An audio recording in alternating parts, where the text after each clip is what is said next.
السلام عليكم ورحمة الله تعالى وبركاته. بسم الله الرحمن الرحيم. الحمد لله رب العالمين، والصلاة والسلام على سيد المرسلين وعلى آله وأصحابه أجمعين، أما بعد.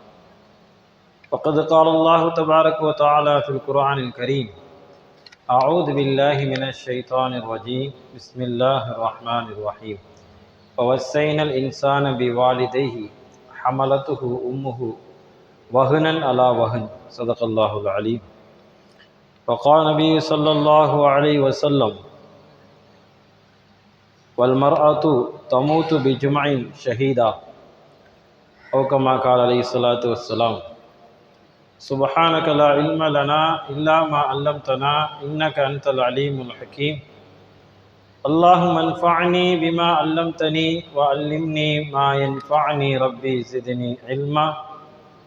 ربنا رب ارحمهما كما ربياني صغيرا. ربي ادخلني مدخل صدق وأخرجني مخرج صدق واجعل لي من لدنك سلطانا نصيرا. اللهم صل على سيدنا محمد وعلى آل سيدنا محمد وبارك وسلم عليه. يا أول الأولين ويا آخر الآخرين ويا ذا القوة المتين ويا راحم المساكين يا أرحم الراحمين. اللهم ارحمنا برحمتك يا أرحم الراحمين. எல்லா புகழும் அல்லாஹ் ஜல்ல ஷானஹு தஆலாவுக்கே உரித்தாகட்டுமாக. எனது உயிரிலும் மேலான ஹஸ்ரத் ரசூலுல்லாஹி ஸல்லல்லாஹு அலைஹி வஸல்லம் அன்னவர்கள் மீதும் அன்னவர்கள் அடிச்சுவற்றை சற்றும் அடிபரலாமல் பின்பற்றிய உத்தம சத்திய சஹாபாக்கள், தாபீன்கள், தபா தாபீன்கள், நாதாக்கள், சுகதாக்கள், நல்லோர்கள், உலக முஸ்லிம்கள், குறிப்பாக நம் அனைவரின் மீதும் அல்லாஹுவின் அன்பும் அருளும் என்றென்றும் நின்று நிலவட்டுமாக. ஆமீன். கண்ணியத்துக்குரிய அல்லாஹ்வின் நல்லடியார்களே, அவ்வப்போது இஸ்லாத்தின் மீது சில அவதூறுகளை பரப்புவது என்பது வாடிக்கையாகிவிட்டது. அவற்றில் அடிக்கடி சொல்லக்கூடிய விஷயம், இஸ்லாம் பெண்களை அடக்குமுறை செய்கிறது என்று அவதூறை கிளப்பக்கூடியவர்கள் அந்த அவதூறை சொல்லித் தருகிறார்கள். உண்மையில் இஸ்லாம் தான் பெண்களுக்கு பரிபூரணமான மரியாதையை வழங்குகிறது. ஆண்டுதோறும் மகளிர் தினத்திலே மாத்திரம் பெண்கள் கொண்டாடப்படுவது கிடையாது. வாழ்க்கை முழுவதும் அவர்களுக்குரிய உரிமைகளையும் அவர்கள் எப்படி வாழ வேண்டும், அவர்களுக்குரிய சலுகைகளையும் இஸ்லாம் நமக்கு சொல்லி தந்திருக்கிறது. ஒரு பெண் எப்படி மதிக்கப்பட வேண்டும், அந்த பெண்மணி தாயாக ஆகிற பொழுது அவளுடைய நிலைமை என்ன என்று குர்ஆனுடைய வசனம் சொல்லும். வவஸ்ஸைன இன்சான பிவாலிதைஹி ஹமலத்துஹு உம்முஹு வஹனன் அலா வஹன். பெற்றோருக்கு உபகாரம் செய்யுமாறு உங்களுக்கு நாம் உபதேசிக்கின்றோம். ஒரு தாய் கர்ப்பத்தை சுமக்கிறாள், எப்படி தெரியுமா? பலகீனத்திற்கு மேல் பலகீனமாக கர்ப்பத்தை சுமக்கிறாள் என்று அல்லாஹ் சொல்லி காட்டுகின்றார். கர்ப்பிணி இறந்து போனால் அவள் ஷஹீத் என்பதாக பெருமானார் ஸல்லல்லாஹு அலைஹி வஸல்லம் அவர்கள் சொல்லுவார்கள். வல் மர்அத்து தமூது பிஜுமைன் ஷஹீதா. கர்ப்பமான நிலைமையிலே மரணிப்பாளையானால் ஷஹீதுடைய நிலைமை அடைந்து கொள்வாள் என்று பெருமானார் ஸல்லல்லாஹு அலைஹி வஸல்லம் அவர்கள் சொல்லுவார்கள். இப்படியாக தாய்மையை போற்றக்கூடிய, கர்ப்பிணி பெண்ணை போற்றக்கூடிய பல விஷயங்கள் இஸ்லாத்திலே இருக்கிறது. ஒரு தாயை எப்படி போற்ற வேண்டும், பொதுவாகவே மகளிருக்குரிய உரிமையை முழுவதுமாக இஸ்லாம் வழங்கும்படி சொல்லி இருக்கிறது. இவற்றையெல்லாம் விட்டுவிட்டு வெறுமனே அவதூறை பரப்புகள் அவதூறு பரப்பிக் கொண்டே இருக்கிறார்கள். இஸ்லாம் பெண்களை அடக்குகிறது, இஸ்லாம் பெண்களை பர்தாக்குள் அடக்குமுறையை கையாளுகிறது, இதுவெல்லாம் பேசிக்கொண்டே இருக்கிறார்கள். நம்முடைய இஸ்லாத்திலே நாம் பெண்கள் என்று பார்க்கும் பொழுது ஒரு குழந்தை சுமக்கக்கூடிய ஒரு பாக்கியத்தை அல்லாஹ் அவர்களுக்கு வழங்கியிருக்கின்றான். ஒரு குழந்தை சுமக்கக்கூடிய தகுதி ஆண்களுக்கு வழங்கவில்லை, அல்லாஹ் ஜல்லஷானு தஆலா பெண்களுக்கு வழங்கியிருக்கின்றான்.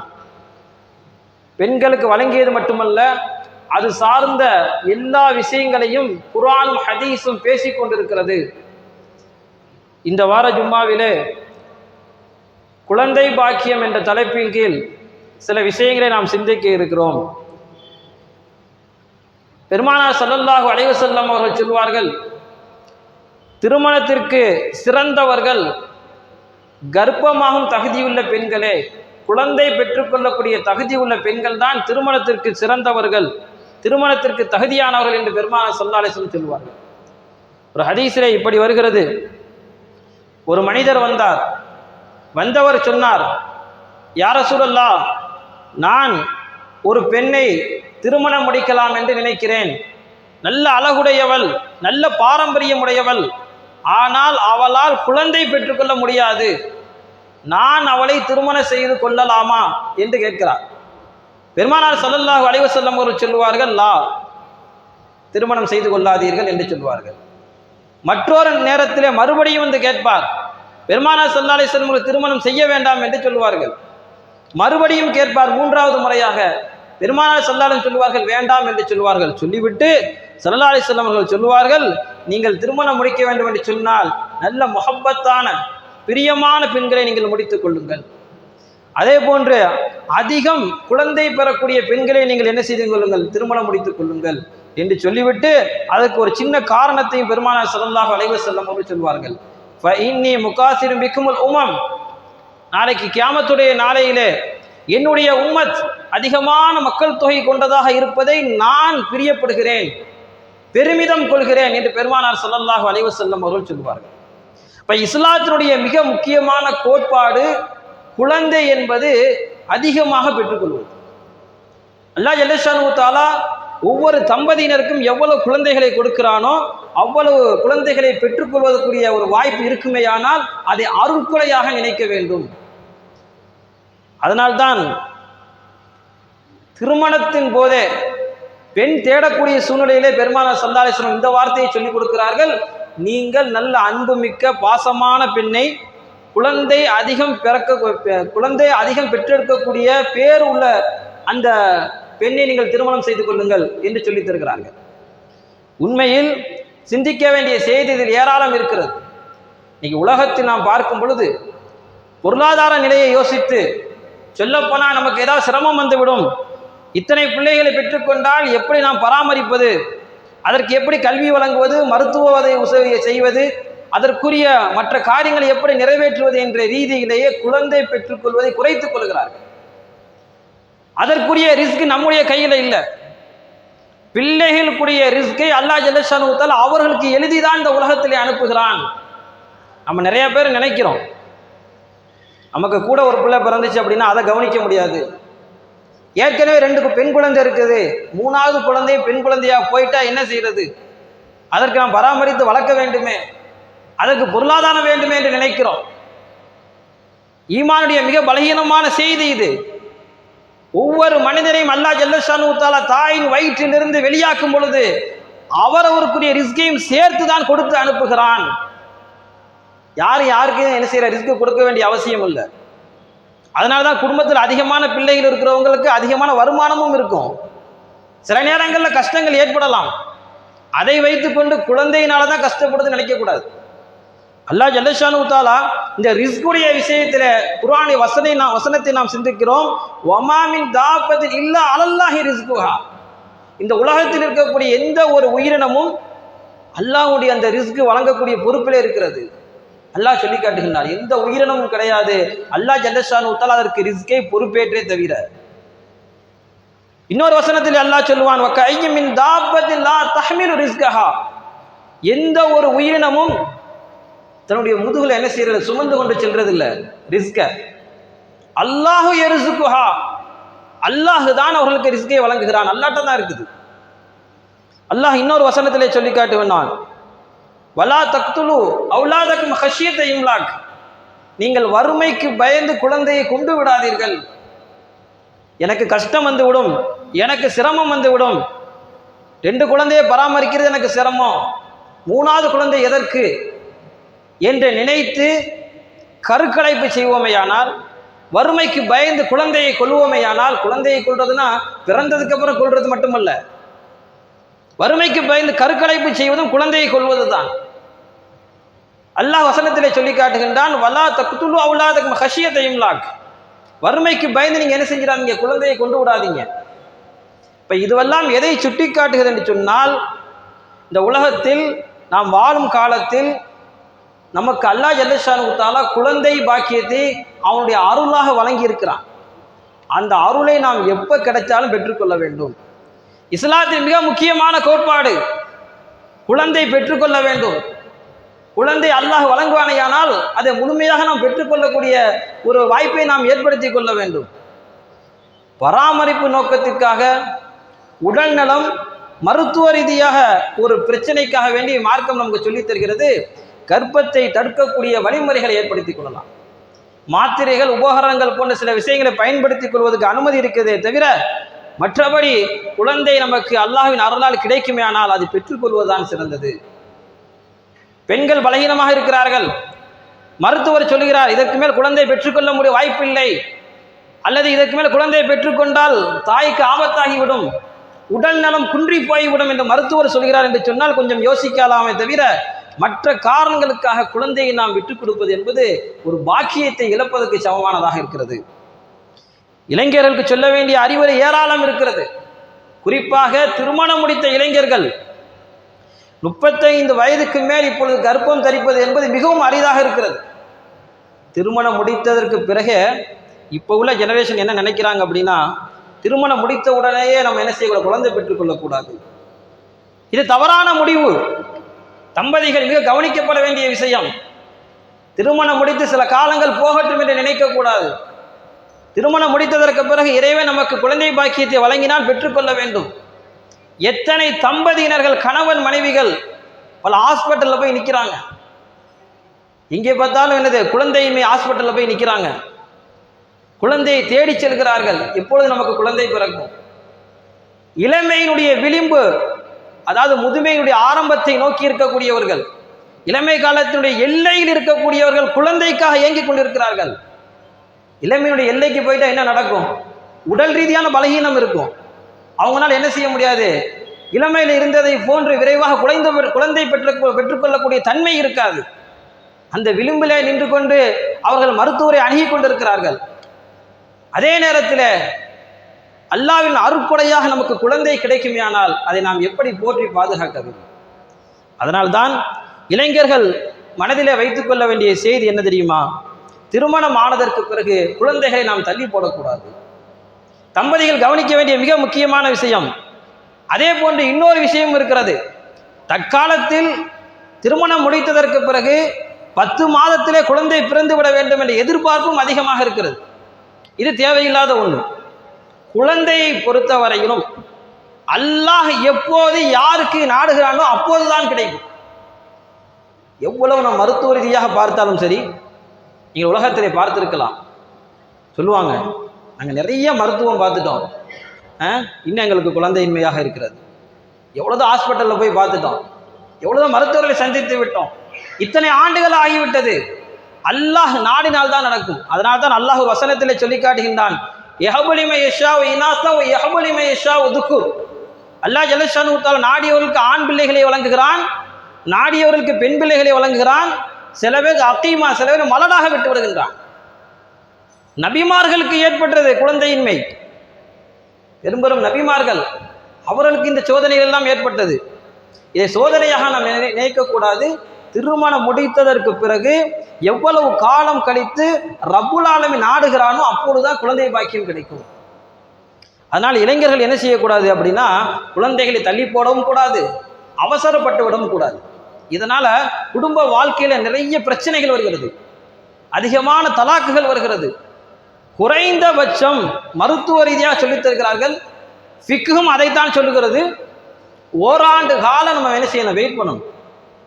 திருமணம் முடித்து குறிப்பாக 13 மாதங்கள் நம்ம வெயிட் பண்ணி அதற்கு பிறகுதான் நமக்கு குழந்தையின்மை ஏற்படுகிறது என்று சொன்னால் பிறகுதான் மருத்துவரை அணுக வேண்டும்.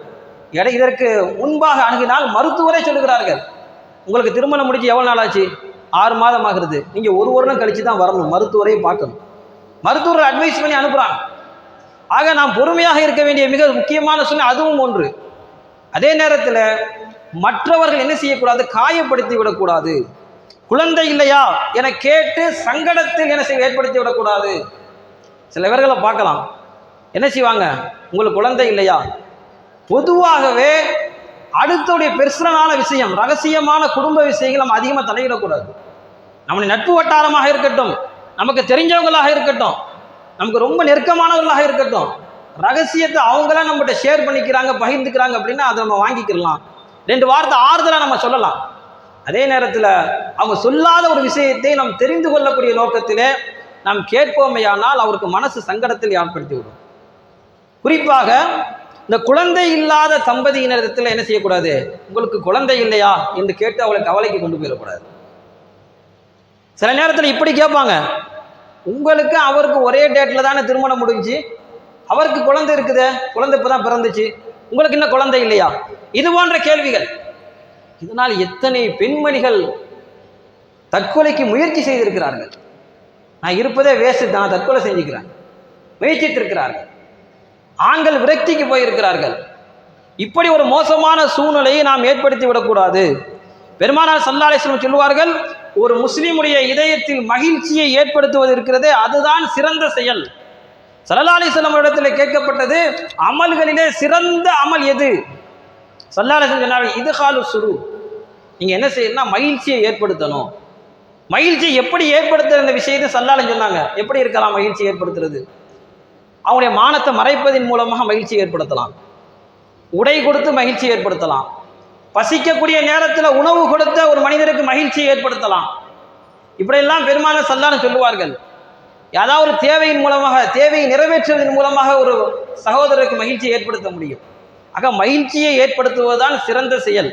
நாம் பேசக்கூடிய வார்த்தையின் மூலமாக, நாம் கேட்கக்கூடிய கேள்வியின் மூலமாக அவருக்கு மனதிலே ஒரு கஷ்டம் ஏற்படுமையானால் இதற்கு நேர் மாற்றமாக ஆகிவிடும். சிறந்த அமல் அவர்களை சந்தோஷப்படுத்துறது. யாருக்காவது குழந்தை பாக்கியம் இல்லையா, அவங்கள சந்திக்கிறோமா, அவங்களா சொல்கிறாங்க எங்களுக்கு குழந்தை இல்லை துவா செய்யுங்க என்று சொன்னால் அவர்களுக்கு ஆறுதலான வார்த்தையை சொல்ல வேண்டுமே தவிர அவர்கள் கேலி கிண்டலாகவோ இல்லது வேறு விதமாக டபுள் மீனிங்கில் பேசக்கூடாது. இன்னைக்கு உலகத்தில் நவீன காலத்தில் நடக்கக்கூடிய மிகப்பெரிய மோசமான செயல்பாடு இது. குழந்தை இல்லை என்று சொன்னவுடன் பேசக்கூடிய வார்த்தைகள் அதிகம், அனாவசியமான பேச்சுக்களை சிலர் பேசும்பொழுது மிகவும் கவலையாக விஷயமாக இருக்கிறது. பெருமானார் ஸல்லல்லாஹு அலைஹி வஸல்லம் சொல்வார்கள், ஒரு முஸ்லீம் எப்படி இருக்க வேண்டும் தெரியுமா? தன்னுடைய கையினாலேயோ வாயினாலேயோ பிறருக்கு என்ன செய்யக்கூடாது? தொந்தரவு கொடுக்கக்கூடாது. அதுதான் முஸ்லீம். முஸ்லீமுடைய இலக்கணமே அதுதான். தன்னுடைய வார்த்தைகளால் என்ன செய்யக்கூடாது? பிறரை கஷ்டம் கொடுத்து விடக்கூடாது. தன்னுடைய கைகளால் என்ன செய்யக்கூடாது? பிறருக்கு கஷ்டம் கொடுத்து விடக்கூடாது. அப்படிப்பட்ட நபர் தான் முஸ்லீம் என்பார்கள் ஸல்லல்லாஹு அலைஹி வஸல்லம் அவர்கள். குழந்தையின்மை என்பது ஏதோ நமக்கு மட்டும், நம்முடைய சமுதாயத்தில் மட்டும் இல்லை, நபிமார்களுக்கு இருந்திருக்கிறது.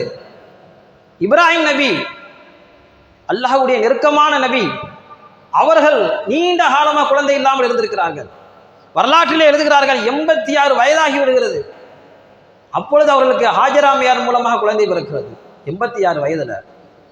ஜக்கரியா நபி குழந்தையின்மையை சொல்லக்கூடிய விஷயத்தை அல்லாஹ் ஜல்லஷானு தஆலா குர்ஆனிலே சொல்லி காட்டுவான்.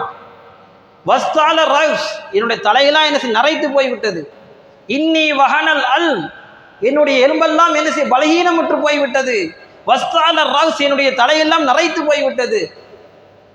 எப்படி எனக்கு என்ன செய்யும்? குழந்தை வேணும்னு கேட்பாங்க, தன்னுடைய பலகீனத்தை சொல்லுவாங்க.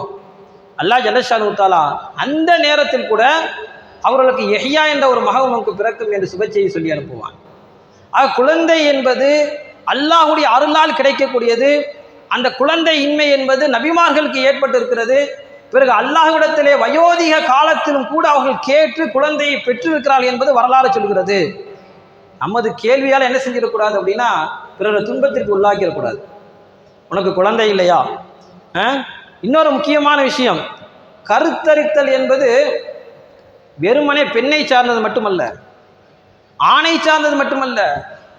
ஆண் பெண் இருபாலரும் சார்ந்ததுதான் கருத்தரித்தல் என்பது. இன்றைய உணவு பழக்க வழக்கத்தால் ஆண்களும் சரி பெண்களும் சரி குழந்தையின்மை அதிகமாக எதிர்கொள்கிறார்கள். இன்னைக்கு தாய்மார்கள் பெற்றோர்கள் கவனிக்க வேண்டிய மிக முக்கியமான செய்தி இது. தாய்மார்கள் ரொம்ப கவனம் எடுக்கணும் தன்னுடைய பெண் பிள்ளைகளின் மீது. இன்னைக்கு தன்னுடைய பெண் பிள்ளைக்கு எல்லாம் வாங்கி கொடுக்குறோம், கேட்கக்கூடிய ட்ரெஸ் வாங்கி கொடுக்குறோம், எல்லா விதமான பொருட்களும் வாங்கி கொடுக்குறோம். நல்லபடியாக இருக்கணும். பெண் பிள்ளைக்கு என்ன செய்யணும்? எந்த குறையும் இல்லாமல் வளர்க்கணும். எல்லாருடைய தந்தையும் சொல்லக்கூடிய வார்த்தை, என்னுடைய மகளுக்கு நான் எது கேட்டாலும் வாங்கி கொடுத்துருவேன், அது ஆசைப்பட்டபடி நடக்கட்டும். எல்லாம் செய்கிறோம். ஆனால் பெண் பிள்ளையினுடைய உடல் நல விஷயத்தில் நாம் கவனம் செலுத்துவது கிடையாது. ஆண்கள் செலுத்துவது குறைவுதான். இருந்தாலும் தாய்மார்கள் செய்யணும். ஒரு பெண் பிள்ளைக்கு அவங்களுடைய தாய் மிக முக்கியம். தாய் என்ன செய்யணும்? உடல் சார்ந்த விஷயங்களை சொல்லிக் கொடுக்கணும். உடல் சார்ந்த விஷயங்களுக்கு தேவையான உணவு பழக்க வழக்கங்களை ஏற்படுத்தணும். இன்னைக்கு நவீனமாக இருக்கக்கூடிய அந்த உணவு வகைகள், நான் இன்னதான் சொல்ல விரும்பலை, இந்த பொருள் சொல்ல விரும்பலை.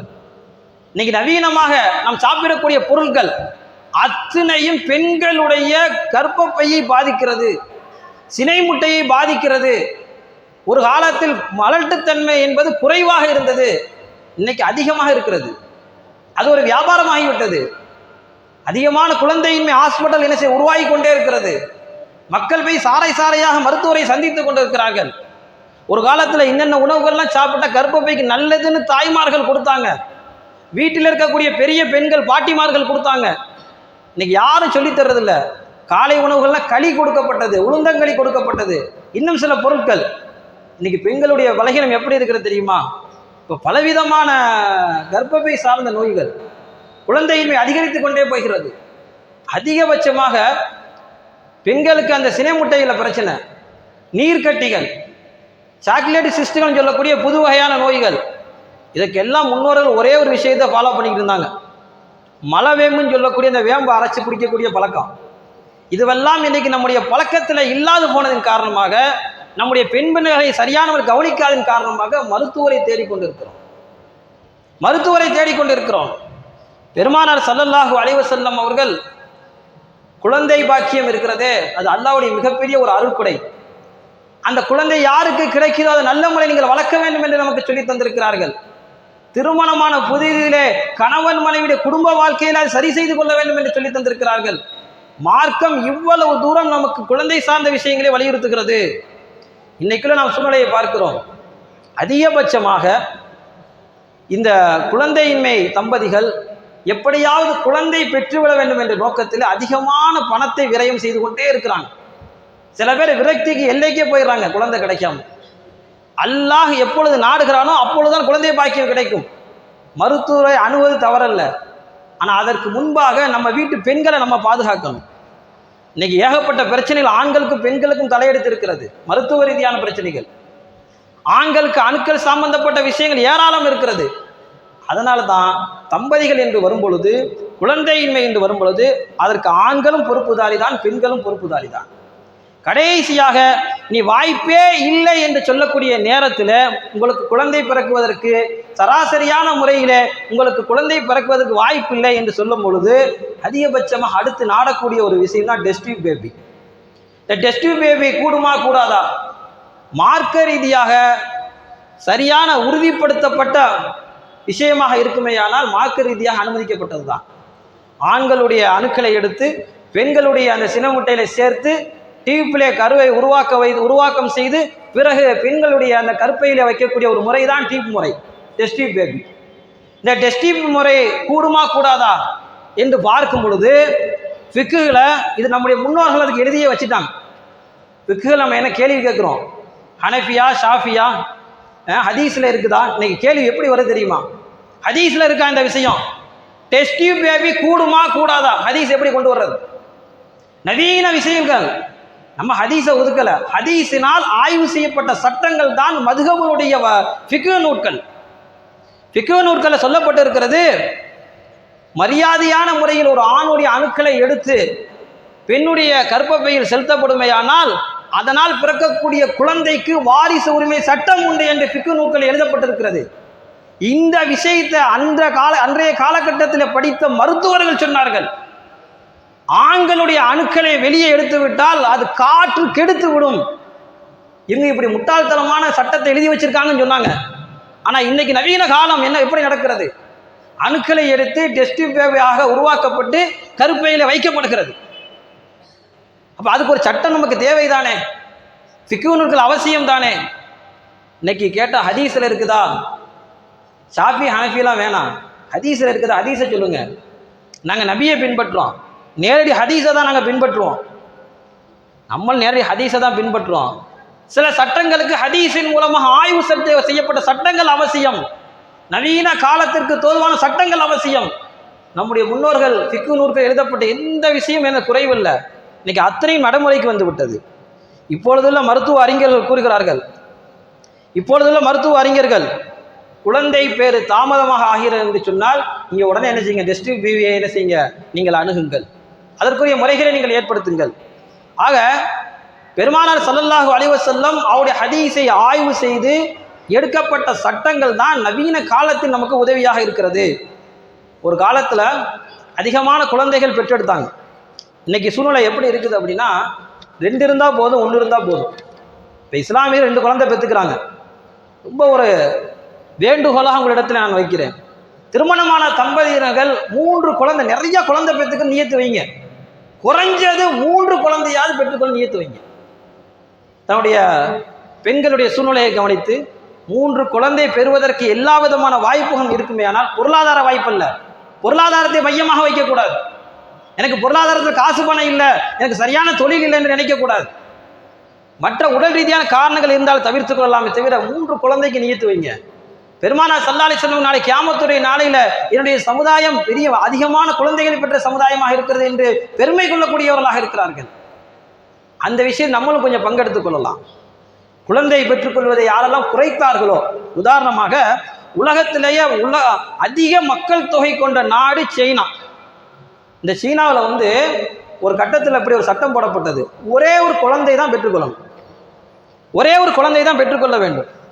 பிறகு கொஞ்சம் நாள் கழித்ததற்கு பிறகு 2 குழந்தை பெற்றுக்கொள்ளலாம்னு சொல்லிட்டு என்ன செஞ்சாங்க, ஒரு சட்டம் போட்டாங்க. 2 குழந்தைக்கு அனுமதி. ஏன்னா மக்கள் தொகை அதிகமாக இருக்குது, அதனால் ஒரு குழந்தைக்கு சொல்லப்பட்டது. பிறகு கொஞ்சம் குறைய ஆரம்பித்ததுக்கு பிறகு 2 குழந்தை பெற்றுக்கலான்னு அரசு என்ன செஞ்சு அனுமதி வழங்கியது. இப்போ மக்கள்லாம் என்ன நினைச்சாங்க அப்படின்னா, ஏற்கனவே ஒரு குழந்தையை பெற்று பழக்கமாயிட்டாங்க. பொருளாதாரம், அவங்களுடைய வேலை வாய்ப்பு எல்லா சூழ்நிலையும் கவனித்து 2 குழந்தை பெற்றுக்கொள்ளலாம் என்ற அனுமதி அளிக்கப்பட்டும் கூட யாரும் முன் வரல. கடைசியாக இப்போ சமீபத்தில் ஒரு சில ஆண்டுகளுக்கு முன்பாக பிறப்பு விகிதத்தை சைனாவில் எடுத்து பார்க்கும் பொழுது ரொம்ப குறைவாக இருந்திருக்குது. ஆகையினால சைனா கவர்மெண்ட் என்ன சொல்லிடுச்சு அப்படின்னா, எல்லாரும் 3 குழந்தைகள் பெற்றுக்கொள்ளணும். 3 குழந்தைகள் பெற்றுக்கொண்டால் அரசு சார்ந்த சலுகைகள் உண்டு. கர்ப்பமான நிலைமையில் மகப்பேருக்கு விடுமுறை அதிகமாக இருக்கிறது, எடுத்துக்கொள்ள முடிகிறது. இதுவெல்லாம் சலுகைகளாக வழங்க முடியும் என்று சைனா அரசு அறிவிக்கிறது. அதே போன்று உலக மக்கள் தொகையில் 2வது நாடாக இருக்கக்கூடிய இந்தியாவில் ராஜஸ்தானில் கொஞ்ச நாளைக்கு முன்னாடி என்ன செஞ்சாங்க, அறிவிச்சாங்க, 3வது குழந்தை யார் பெற்றுக்கொள்கிறார்களோ அவருக்கு 50,000 பணம் ஊக்கத்தொகையாக வழங்கப்படும். இப்போது தமிழ்நாட்டில் இப்போ ஒரு வாரத்துக்கு முன்னாடி நம்முடைய டிஎம்கே எம்எல்ஏ பருகூர் மதியழகன் அப்படிங்கிறவங்க எம்எல்ஏ என்ன செஞ்சாங்க, ஒரு விஷயத்தை சொல்லியிருந்தாங்க, நீங்கள் பார்த்துருக்கலாம். இந்த மக்களவை தொகுதியை மறுசீரமைக்கக்கூடிய சூழ்நிலையில் அந்த மக்கள் தொகை கவனித்து தான் என்ன சீரமைக்கிறாங்களாம். அந்த வகையில் மக்கள் தொகை கம்மியாக இருந்துச்சு அப்படின்னா தமிழகம் பாதிக்கப்படுகிறது. ஆகையினால யார் 3வது குழந்தை பெற்றுக்கொள்கிறார்களோ அவர்களுக்கு அரசு சலுகைகள் வழங்க வேண்டும் என்ற ஒரு கருத்தை முன்வைக்கிறாங்க. எந்த நிலைமைக்கு போயிடுச்சு பார்த்தீங்களா? ஏன் இதை சொல்கிறேன் அப்படின்னா, மிக முக்கியமான விஷயம் என்ன அப்படின்னா, மார்க்கம் நமக்கு சொன்னது நீங்கள் அதிகமான குழந்தையை பெற்றுக்கொள்ளுங்கள். நாம் என்ன நினைச்சோம், எனக்கு பொருளாதார சுமைகள், என்னால் பெற்றுக்கொள்ள முடியாது, குழந்தைகளை வளர்க்க முடியாது, பராமரிக்க முடியாது, நடைமுறைக்கு சாத்தியம் வராது, இப்போதெல்லாம் யார் பெற்றுக்கொள்வார்கள் என்று நினைத்தோம். அதே நேரத்தில் கவர்மெண்ட் சட்டமும் ஆக்கியது குழந்தை பெற்றுக்கொள்ள வேணாம்னு. ஆனால் இன்னைக்கு சூழ்நிலை அப்படியே மாறுது பாருங்க, அப்படியே மாறுது. தமிழகத்தில் இன்னைக்கு மக்கள் தொகையை கவனித்து நாடாளுமன்ற தொகுதியை மறுசீரமைக்கும் பொழுது மக்கள் தொகையை கவனித்து தான் என்ன செய்வாங்க, மறுசீரமைக்க போகிறாங்க. அப்படி பார்க்கும்போது மக்கள் தொகை கம்மியாக இருந்துச்சு அப்படின்னா இப்போது இருக்கக்கூடிய 40 தொகுதியில் குறைஞ்சி போயிடும். அதனால் அரசியல்வாதிகள் நினைக்கிறார்கள் அதிகமான மக்கள் தொகையை உருவாக்கணும். மார்க்கம் சொல்லிவிட்டது, எப்போவோ சொல்லிடுச்சு, நீங்கள் என்ன செய்யுங்க, உங்களுக்கு கிடைக்கக்கூடிய குழந்தைகளை பெற்றுக்கொள்ளுங்கள். குழந்தை பெற்றுக்கொள்ளலாம் குறைஞ்சி போகவே மாட்டோம். நாட்டில் மக்கள் தொகை அதிகமாக இருக்கிறதுனால எந்த விதமான குறைவும் வராது. சொல்லப்போனால் அதிகமான நன்மைகள் தான் இருக்கிறது. ஒவ்வொரு நாட்டுடைய சட்டமும் போடப்பட்டு குழந்தை வேண்டாம் என்று சொல்லப்பட்டு பிற குழந்தை பிறக்க வேண்டும் என்று சொல்லித் தருகிறது. இந்த இடத்துல நம்ம சிந்திக்க வேண்டிய செய்தி என்ன தெரியுமா? மார்க்கம் தாங்க நிலையானது. மார்க்கம் எதை சொல்லுகிறதோ, யாரெல்லாம் இது நடைமுறைக்கு சாத்தியம் இல்லை, அது ஹதீஸ்ல வரும், குரான்ல வரும், அதெல்லாம் எனக்கு தேவையில்லை. நடைமுறைக்கு சரியா வருமா? நீங்க குரான்ல இருக்கிற சொல்லலாம், ஹதீஸ்ல சொல்லலாம், பயான்ல சொல்லலாம், ஆனா நடைமுறைக்கு சாத்தியப்படாது என்று எதையெல்லாம் தூர தூக்கி நம்ம எரிகிறோமோ, ஹதீஸ்லேயும் குரான் சொன்னதுதான் தீர்வா இருக்கும். அந்த நேரத்தில் மாத்திரம் என்று சொன்னால் கொஞ்சம் பார்க்கறதுக்கு சரியா தெரியும். ஆகா, இதுதான் நடைமுறைக்கு சரியா வரும், அந்த செயலை செஞ்சிருவோம். கடைசி நம்ம முடிவு என்று பார்க்கும் பொழுது குர்ஆனும் ஹதீஸும் எதை சொல்லுகிறதோ அதுதான் வெற்றியாக இருக்கும். இந்த குழந்தையை பெற்றுக்கொள்ளக்கூடிய விஷயத்தில் நம்ம அதைத்தான் நம்ம பார்க்குறோம். ஒவ்வொரு நாடுகளும் குழந்தையை பெற்றுக்கொள்ள வேணாம் என்று தடை விதித்தது. இப்பொழுது குழந்தையை பெற்றுக்கொள்ள வேண்டும் என்று சொல்கிறேன் சொன்னால் நம்முடைய மார்க்கம் தான், இஸ்லாம் தான் வெற்றி பெற்றிருக்கிறது. இஸ்லாம் தான் வலியுறுத்தியது குழந்தையை பெற்றுக்கொள்ள வேண்டும் என்று. ஆக குழந்தை என்பது ஒரு மிக முக்கியமான ஒரு பாக்கியம். அந்த பாக்கியம் யாராவது நம்ம கிடைக்கிறதோ, கிடைக்காத அல்லாஹ்விடத்தில் கேளுங்கள். ஜக்கரியா நபி அலைஹிஸ்ஸலாம் அவர்கள் இந்த துவாவை கேட்டார்கள். ரப்பி லா ததர்னி ஃபர்தா வ அன்த கைருல் வாரிசீன். யா அல்லாஹ், எனக்கு வாரிசு இல்லாமல் விட்டு விடாது இந்த துவாவை கேட்டாங்க. யாருக்கெல்லாம் குழந்தை பாக்கியம் கிடைக்கல என்ன செய்யுங்க, இந்த துவாக்களை ஓதிக்கொள்ளுங்க. அல்லாஹ் ஜல்லஷானு குழந்தை பாக்கியத்தை கொடுப்பான். யாருக்கெல்லாம் குழந்தை பாக்கியத்தை அல்லாஹ் கொடுக்குறானோ தயவு செய்து செய்கிறாங்க அப்படின்னா அது கருக்கலைப்பு செஞ்சிடாதீங்க. கருக்கலைப்பு செய்வது குற்றம்தான். உடல்நலத்தை சார்ந்த விஷயத்தை தவிர்த்து கருக்கலைப்பு செய்வது மிகப்பெரிய குற்றம். சொல்லப்போனால் ஃபிக்ஹ்ல சொல்கிறாங்க, அதாவது 340 நாட்கள் 120 நாட்களுக்கு பிறகு கருக்கலைப்பை நாம் செய்தால் மிக ஒரு கொலை செய்த குற்றத்திற்கு நாம் ஆளாகி விடுவோம். அல்லாஹ் பாதுகாக்க. இப்போ இதுவெல்லாம் மார்க்கரியா சொல்லப்பட்ட விஷயம்.